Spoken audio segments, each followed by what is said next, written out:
दिल्ली में अफगानिस्तान के विदेश मंत्री की एक प्रेस कॉन्फ्रेंस और भारत में खड़ा हो गया एक बड़ा सियासी बवंडर।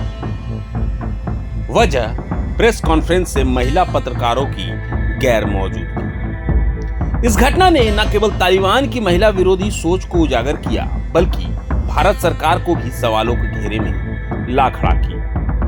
अफगानिस्तान के विदेश मंत्री आमिर खान मुतक्की अपनी भारत यात्रा के दौरान नई दिल्ली में एक प्रेस कॉन्फ्रेंस कर रहे थे। यह प्रेस कॉन्फ्रेंस विदेश मंत्री एस जयशंकर के साथ उनकी मुलाकात के कुछ ही घंटों बाद दिल्ली स्थित अफगानिस्तान दूतावास में हुई। लेकिन इस महत्वपूर्ण कार्यक्रम में किसी भी महिला पत्रकार को आमंत्रित नहीं किया गया, जिससे विवाद खड़ा हो गया। जब महिला पत्रकारों को बाहर रखने पर सवाल उठा तो मुतक्की ने एक सधा हुआ जवाब दिया।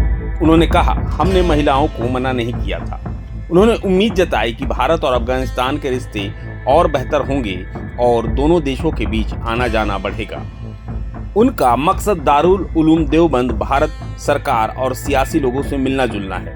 हालांकि जब उनसे अफगानिस्तान में महिलाओं के अधिकार पर सीधा सवाल पूछा गया तो वो ये कहकर बच निकले कि हर देश की अपनी परंपराएं होती है।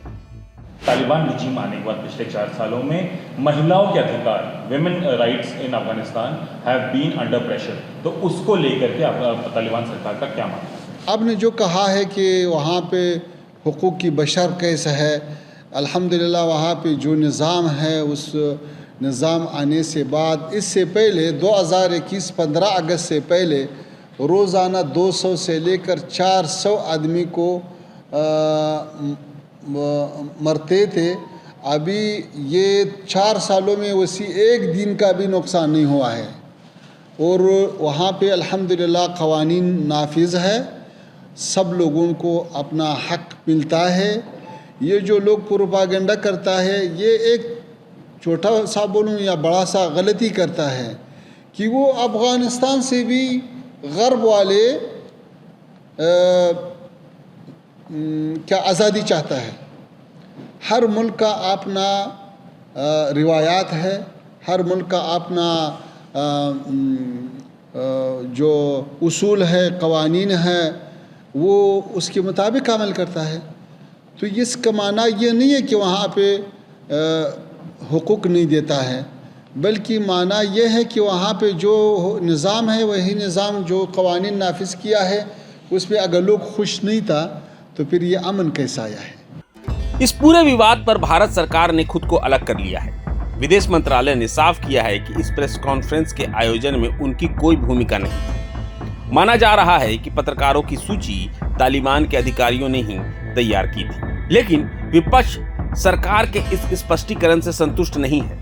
कांग्रेस नेता प्रियंका गांधी ने सीधे प्रधानमंत्री से सवाल किया, बताइए कि भारत में तालिबान प्रतिनिधि की प्रेस कॉन्फ्रेंस से महिला पत्रकारों को क्यों हटाया गया? अगर महिलाओं के अधिकारों पर आपकी बातें सच्ची हैं तो ये अपमान कैसे होने दिया गया? राहुल गांधी ने कहा कि ये भारत की हर महिला को यह दिखाने जैसा है कि आप उनके लिए खड़े नहीं हो सकते।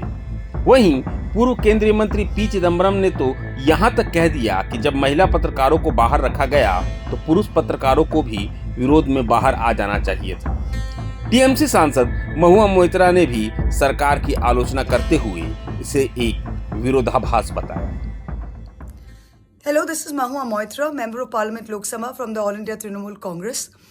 I'm putting out this video to bring to everyone's attention the horrendous incident that has occurred today in Delhi on Indian soil.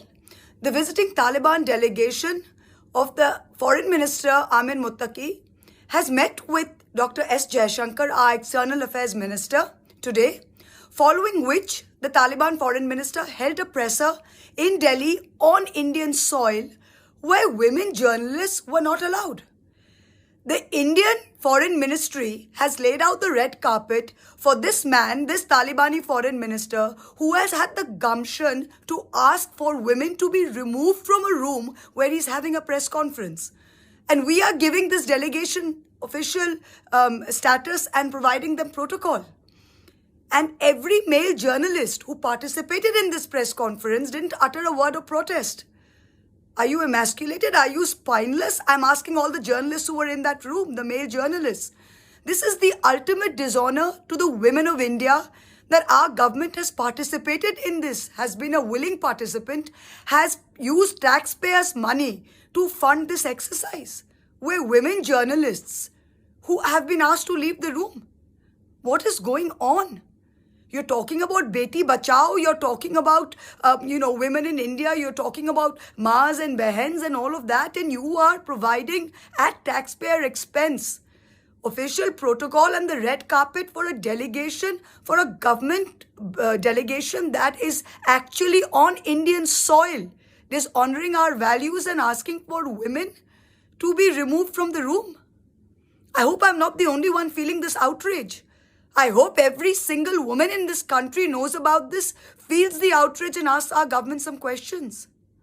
प्रभातखबर.com, विश्वास वही, रफ्तार नहीं।